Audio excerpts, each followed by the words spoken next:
Hello friends. आज हम लोग कुछ सेफ्टी के बारे में बात करेंगे। मैं देख रहा हूँ कॉन्टिन्यूसली व्हाट्सएप पे मैसेजेस आ रहे हैं जिसमें हमारे फ्रेंड्स की, हमारे इंजीनियर्स की वो फोटोज निकल रही हैं जो हम कभी देखना नहीं चाहते। कंप्रेसर ब्लास्ट, कंडेंसर फटा हुआ है, रेफ्रिजरेटर एयर कंडीशनर जो है वो टूटा पड़ा हुआ है, कहीं आग लगी हुई है। क्यों इस तरह के डैमेजेस हमको पहुंच रहे हैं? सबसे बड़ी बात तो यह है कि अभी जो रेफ्रिजरेंट्स इस वक्त हम लोग यूज कर रहे हैं, वो रेफ्रिजरेंट्स पहले जो रेफ्रिजरेंट हम लोग यूज करते थे उससे थोड़ा सा डिफरेंट है। पहले हम लोग हाइड्रोक्लोरोफ्लोरोकार्बन यूज कर रहे थे या हाइड्रोफ्लोरोकार्बन यूज कर रहे थे, R22 का इस्तेमाल कर रहे थे, R290 इस्तेमाल कर रहे थे, प्रोपेन यूज कर रहे थे। इनके प्रेशर्स हमारे कंट्रोल में थे और बहुत हद तक हम समझ चुके थे कि इनको कैसे इस्तेमाल करना है। लेकिन अभी जो लेटेस्ट हमको रेफ्रिजरेंट्स मिल रहे हैं, R32 या R410A, तो दोस्तों पहले जो हम कर रहे थे और आज हमें जो करना चाहिए उसमें जमीन और आसमान का फर्क है। नोट कीजिए कि इन रेफ्रिजरेंट्स के साथ में हमें किस तरीके से पेश आना है। पहली चीज तो मोस्ट इंपॉर्टेंट नोट कीजिए कि जब कभी भी आप नया इंस्टॉलेशन कर रहे हैं या रिचार्ज कर रहे हैं सिस्टम को, खास तौर से एयर कंडीशनर में, तो हम एक अच्छे वैक्यूम पंप से वैक्यूम जरूर करेंगे। और काफी लोगों के सवाल आते हैं कि 10 मिनट वैक्यूम करें, कि 15 मिनट वैक्यूम करें, कि आधा घंटा वैक्यूम करें। देखिए, वैक्यूम जो है वो टाइम बेस्ड नहीं है। आपको वैक्यूम का मीटर यूज करना चाहिए। माइक्रोन मीटर्स भी आते हैं, बार मीटर्स भी आते हैं, जिसमें कि बहुत क्लियरली हमको दिखाता है कि वैक्यूम हो गया। अगर आपका अच्छा वैक्यूम पंप है 10 मिनट में भी वैक्यूम हो जाएगा। वैक्यूम पंप अच्छा नहीं है तो आधे घंटे, 1 घंटे, 2 घंटे में वैक्यूम प्रॉपर नहीं होगा। वैक्यूम हम लोग इसलिए करते हैं कि ये जो अभी लेटेस्ट रेफ्रिजरेंट्स हैं, R32 है या R410 है, प्रोपेन है, ये सारे रेफ्रिजरेंट्स अगर अकेले हमारे सिस्टम में वर्क करेंगे तो परफॉर्मेंस बिल्कुल अलग होगी। लेकिन अगर इनके साथ में नाइट्रोजन मिली है, मतलब एयर हमने डाली हुई है या एयर छूट गई है अंदर, तो इनका बिहेवियर चेंज हो जाता है। क्योंकि एयर का क्या है, एयर कंडेंस नहीं होती, उसमें नाइट्रोजन है और नाइट्रोजन का हेड प्रेशर बहुत ज्यादा होता है, 2500-3000 पाउंड के आसपास उसका हेड प्रेशर होता है। तो कंप्रेसर हमारा उसको कंप्रेस नहीं कर पाता है। फिर क्या होता है, नाइट्रोजन गैस फॉर्म में रहती है, रेफ्रिजरेंट हमारा लिक्विड फॉर्म में होके कंट्रोलिंग डिवाइस से गुजरता है, जिसे हम लोग कैपिलरी कह सकते हैं या एक्सपेंशन वाल्व हो सकता है। फिर वहां पे एयर ब्लॉक होती है और हेड प्रेशर बढ़ता है। आपको पता होगा कि रोटरी में हेड प्रेशर जो है वो ऊपर के डोम में रहता है। तो हम लोग नंबर 1 वैक्यूम जरूर करेंगे।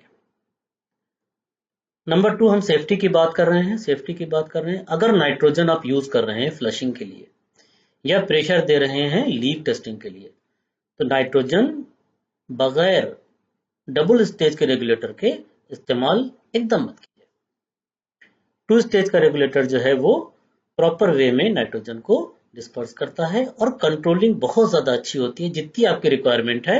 नॉर्मली हम लोग 100 pound, 120 pound, 130 pound, 150, maximum 150 pound में सारे तरह के लीकेजेस देख सकते हैं।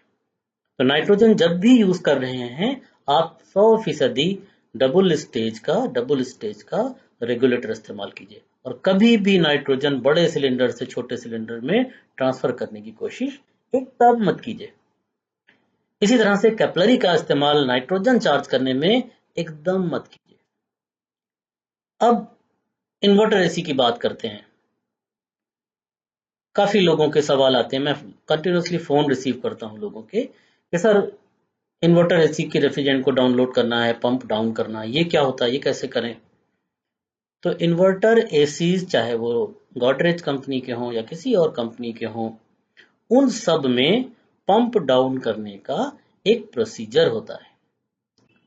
कुछ फंक्शंस होते हैं वो रिमोट के जरिए से हो सकते हैं या इमरजेंसी स्विच के जरिए से हो सकते हैं। उन फंक्शंस को ऑपरेट जब हम करते हैं तो एक कंट्रोल्ड फ्रीक्वेंसी पे हमारा कंप्रेसर चलता है। आप सबको पता है कि इन्वर्टर में कंप्रेसर की स्पीड हम अपने पीसीबी की मदद से स्लो भी कर सकते हैं और फास्ट भी कर सकते हैं। रिक्वायरमेंट के हिसाब से, कूलिंग के हिसाब से वो ऑटोमेटिकली सेंसर से सेंस करके स्पीड को बढ़ाता है और रिड्यूस करता है। अब मान लीजिए आप उसको पंप डाउन कर रहे हैं, तो पंप डाउन करने में हम लोग क्या करते हैं, डिस्चार्ज वाल्व को पूरी तरीके से बंद कर देते हैं। जब डिस्चार्ज वाल्व बंद होता है तो हमारा रेफ्रिजरेंट पूरे सिस्टम से सिमट कर कंडेंसर में इकट्ठा हो जाता है। और दोस्तों आपको पता है कि R32 R410A इनका हेड प्रेशर और बैक प्रेशर हमारा R22 और R290 से बहुत ज्यादा है। बैक प्रेशर की अगर हम बात करेंगे तो 110, 120, 130 psi हो सकता है। हेड प्रेशर की अगर हम बात करेंगे तो 400, 450, 500 psi हो सकता है। अब आपने एक एसी इंस्टॉल किया जिसका कि कंडेंसर जो है वो ईस्ट, वेस्ट, नॉर्थ, साउथ पे है। साउथ में क्या है, हीट लोड बहुत ज्यादा रहता है। जब हीट लोड ज्यादा होता है तो हेड प्रेशर ऑटोमेटिकली बढ़ जाता है। अब आप पंप डाउन कर रहे हैं, पंप डाउन ने आपने डिस्चार्ज को बंद कर रखा है और आपको पता नहीं कि कैसे पंप डाउन करना चाहिए, तो आपने कंप्रेसर को ऑन कर दिया। क्या होगा, एकदम स्पीड कंप्रेसर की बढ़ना शुरू हो जाएगी। हो सकता है वो 4000, 4500, 5500 आरपीएम पे वर्क कर रहा हो। और आप सबको पता है कि रोटरी कंप्रेसर हम लोग जो यूज करते हैं उसमें डोम के अंदर प्रेशर डेवलप हो जाता है। तो बिना सोचे समझे इन्वर्टर एयर कंडीशनर को अगर आप पंप डाउन कर रहे हैं तो डेंजरस है। चांसेस बढ़ जाते हैं कि भगवान ना करे कोई ऐसा इंसिडेंस हो सकता है जिसमें हमें जान के लाले पड़ जाए। तो दोस्तों कोई भी ऐसा काम ना कीजिए जिसकी आपने ट्रेनिंग ना ली हो। ट्रेनिंग बहुत जरूरी है। किसी एक्सपर्ट से हमेशा कोशिश कीजिए कि जो भी आप कॉल अटेंड करने जा रहे हैं, रेफ्रिजरेटर हो या एयर कंडीशनर हो, आप ट्रेन्ड वे में जाएंगे, ट्रेन होके जाएंगे तो हमेशा आपकी बचत होने वाली है। तो एक बार हम लोग रिवाइज करेंगे। नंबर 1, हम लोगों को नाइट्रोजन से फ्लशिंग अगर करना है तो रेगुलेटर का इस्तेमाल करना है। बिना वैक्यूम के हमको रेफ्रिजरेंट नहीं चार्ज करना है। नंबर 3, अगर पंप डाउन कर रहे हैं, तो जिस मशीन को आप पंप डाउन कर रहे हैं, जिस स्प्लिट एयर कंडीशनर को आप पंप डाउन कर रहे हैं, उस कंपनी से पता करिए कि इसको पंप डाउन करने का क्या प्रोसीजर है, कैसे हम फ्रीक्वेंसी को बैलेंस करके पंप डाउन करें। बहुत लो फ्रीक्वेंसी पे नहीं, बहुत हाई फ्रीक्वेंसी पे पंप डाउन मत करें। हर मशीन में, हर स्प्लिट एसी में पंप डाउन का एक ऑप्शन दिया रहता है। इसी के साथ साथ जब भी आप गैस चार्ज कर रहे हैं, प्लीज गैस चार्जिंग हमेशा तोल के चार्ज कीजिए। आपके पास एक वेइंग स्केल होना चाहिए। अभी मार्केट में वेइंग स्केल बहुत अच्छी क्वालिटी के अवेलेबल हैं, आप नेट पे जाइएगा, वेइंग स्केल डालिएगा, तो छोटा सा वेइंग स्केल जो कि 50 केजीज तक वेट कर सकता है, तोल सकता है, उसमें आप देख कर गैस चार्ज करें।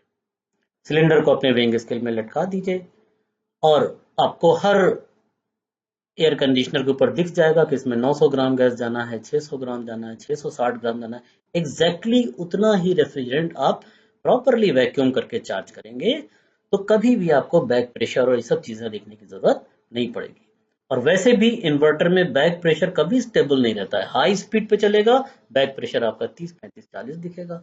लो स्पीड पे चलेगा, बैक प्रेशर आपका 100, 110, 120 दिखेगा, 140 दिखेगा। तो ये वेरिएशन कंटिन्यूअसली रहेगा। तो अगर आप बैक प्रेशर का प्लान करके कर रहे हैं, कभी भी एयर कंडीशनर में प्रॉपर कूलिंग नहीं होगी। हमेशा वे करके तोल के चार्ज कीजिए, प्रॉपर वैक्यूम कीजिए, नाइट्रोजन से फ्लश कीजिए, तो हमेशा रेगुलेटर का इस्तेमाल कीजिए।